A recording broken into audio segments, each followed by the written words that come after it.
Coach PJ here. Ever think about starting a business? Well, many folks do, and some actually stop thinking and start doing. Let's take a look at Michael O. and what he does to start a business.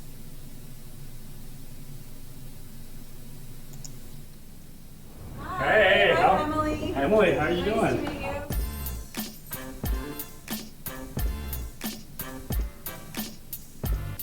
Here is the influencers in the wild. The pizza making class, Chef O experience. This is Michael O. He's a private chef from Atlanta, Georgia. You have no idea how happy I am.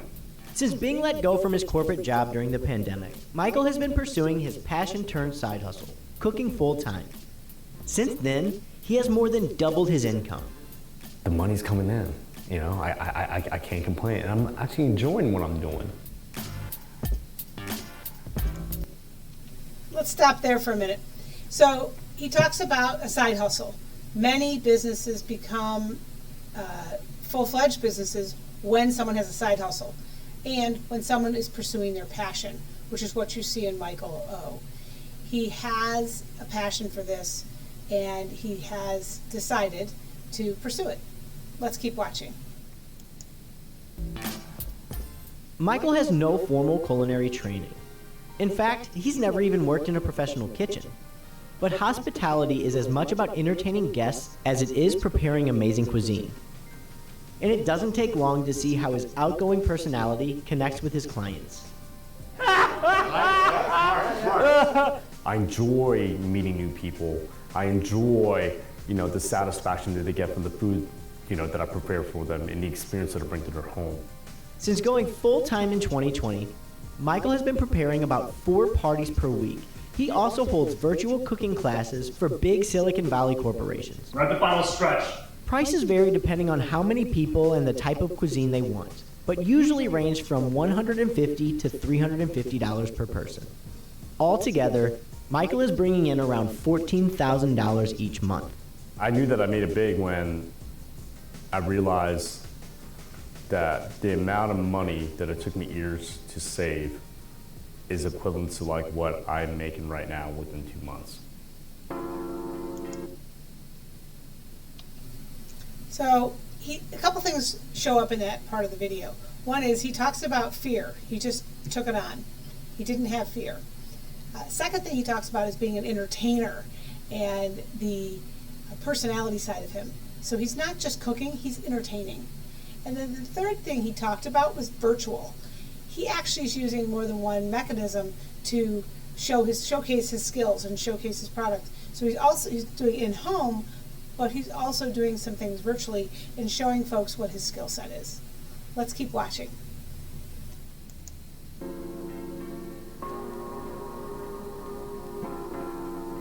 Michael grew up in Alpharetta, Georgia, after his parents immigrated to the United States from South Korea. They want us to get into the best schools, get the best job, get married, have kids, the full 9 yards. Unfortunately, I didn't live up to those expectations. He always had a passion for cooking, but his parents pushed him towards a more financially stable career. My parents didn't want me to become a chef. They wanted me to work in corporate America, do something that's very comfortable, something that's going to pay the bills, the 9-to-5 job, the benefits, the 401k. Michael was working as a recruiter up until 2020 while cooking on the side, but was laid off due to the pandemic. Instead of sulking, he decided to pursue his dream and start cooking full-time. But first, he had to line up some clients. It was probably the most devastating news I've ever received in my life. When you bought a house, you have all these plans, what you want to do in your career. It's a weird cliche, what they say is you make lemonades out of lemons, it's a silver lining. And I feel like, you know what? Why not do this right now? Let me give this a shot. I got my severance money. Let's go ahead, let's start my business, and let's thrive. So we are heading off to the Beaver Highways Farmers Market. That's where I like to get my fresh produce. All right, got some mozzarella cheese. Can't go wrong with that. The pandemic actually created a niche for Michael, since most people were staying home and only gathering in small groups. Restaurant dining rooms weren't open, so if they wanted a culinary experience, they had to happen inside of people's homes. Michael took full advantage. You know, a lot of trips, a lot of parties were canceled due to the pandemic. And so they realized, you know what, we want to have an intimate experience, and that's how they were able to find me on Instagram. So a couple things to note. Timing is really, really, really important in entrepreneurial startup. There's actually been a number of studies that talk about how important timing as the most important factor in the success or failure of a startup, if the timing is right. And Michael mentions that his ability to get into the homes, his ability to be a solution to a problem that existed because people couldn't travel, because people couldn't go out to eat. He was at a point in time when he was ready and willing and interested and capable of going into people's homes. He also had a little bit of a cushion. He had a severance package, which makes it easier for entrepreneurs to take a little bit of a risk because you have that cushion.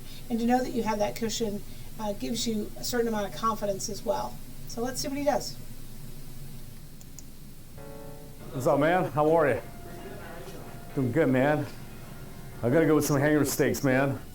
Michael O. has never worked one day in a professional kitchen or attended any type of formal culinary training. I'm 100% self-taught. But posting his culinary creations on Instagram created a massive audience for him. I always post all these pictures, I do all these travels, kind of living like Anthony Bourdain. And one day someone reached out to me, asking me if I could be a private chef for his wife and her partners. And next thing you know it, I'm like, I don't even know what I'm doing, but yeah, I'll do it right away. And so that was my very first gig that I ever done on the side. After the success of that first party in 2016, his cooking gigs took on a snowball effect.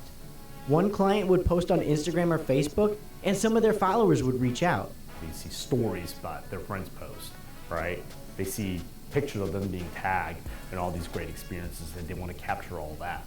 How's business been, man? Pretty good. Pretty good? Really good. All Can't right. complain already. Well, I know, man.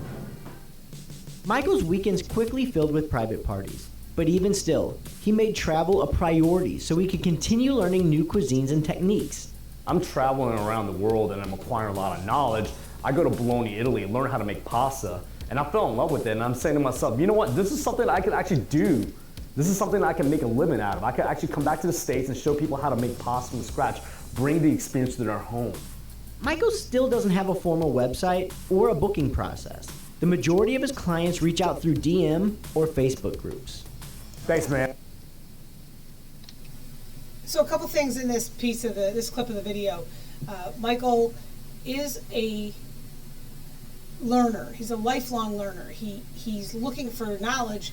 He may not have had formal training. He may not be in a formal kitchen, but he's traveling. He's acquiring knowledge. He's learning things along the way. So whether it's formal or informal, he's learning. And that's a very, very important element of being an entrepreneur, is to always be learning and always be growing. The other part of what he said was that he's using the Instagram, he's using the social media, he's using that as a tool. And if you can see where he's been traveling and what he's been doing, this has been a few years in the making, and he has changed his identity. His whole identity is wrapped up in food, in travel, in presenting the beauty of the dishes. And therefore, for him to do it for other people is a natural, and people actually are pulling him into that role because he's shifted his identity, and other people noticed, even perhaps before he did. He was a recruiter. That's what his identity was, as it was beginning to shift into a foodie, into a chef, into the entrepreneur he was going to become. So kind of interesting. As an entrepreneur, notice where your identity is and how aligned it is to your startup. Let's keep watching. And I appreciate it. Yeah. Alrighty, we're off. What I'm doing right now, you got some fresh tomatoes right here, and just kind of squeezing them. Going full-time proved to be lucrative for Michael. But with more parties taking place each week, soon he was being stretched too thin. He needed to bring on some help. The mangoes aren't really ripe yet, so I'm just going to get them Okay, that's fine, man. Now that Michael has extra hands, he is able to increase his catering capacity. Here we are right now in June, and I'm already booked down till November, December. You know, the weekends are all booked. Been kind of crazy. Never thought that it'd be like this at all, you know. Quick, easy sauce. That's gonna be for the pizza. Hey, Hi, Emily. Emily, how are you Nice doing? to meet you. His parties are a mix of private cooking classes followed by a meal prepared by Michael and his team. Typically, the guests can learn how to prepare the appetizer, like a homemade pizza or dumplings. In this one, you could feel free to put whatever you like. I figured, like, you know, I have a little arugula that's actually with a little bit of truffle oil in here too. Then, as they enjoy the fruits of their labor, Michael cooks the rest of the meal. It's like a watercress puree, which is really good. Oh my God. Oh my God. I mean, like, look how much meat we have, guys. I'm probably not the most cheapest chef that are out there right now, but I can assure you it's Michael O. It's me. Some people hate onions and cilantro, but like when they make eat chimichurri, it's totally a different ballgame, you know? Michael hopes to one day expand the Chef-O experience. Branching off to doing different sectors, maybe getting to the catering business, hosting larger parties. And although he has found financial success, he says his biggest win was combining his passion for cooking with his love of meeting new people.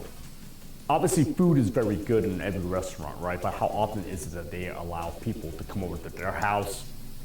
So let's stop there. He's combining his passion. He's making it about education and entertainment. It's not just one. People are getting the chance to get involved. He's found a niche, but he's also looking at how to grow, and that's an important element because right now he's capped at the amount of hours he can spend. Adding a sous chef, adding some virtual events, adding things like that will only expand his reach. But he's got to start to think about how he can scale this if that's something that he's really interested in doing. As well as getting a website and doing things like that formalize and expand his reach. If you like this reaction video and there's something you'd like me to react to, let me know. Happy to do so. Coach PJ, until next time.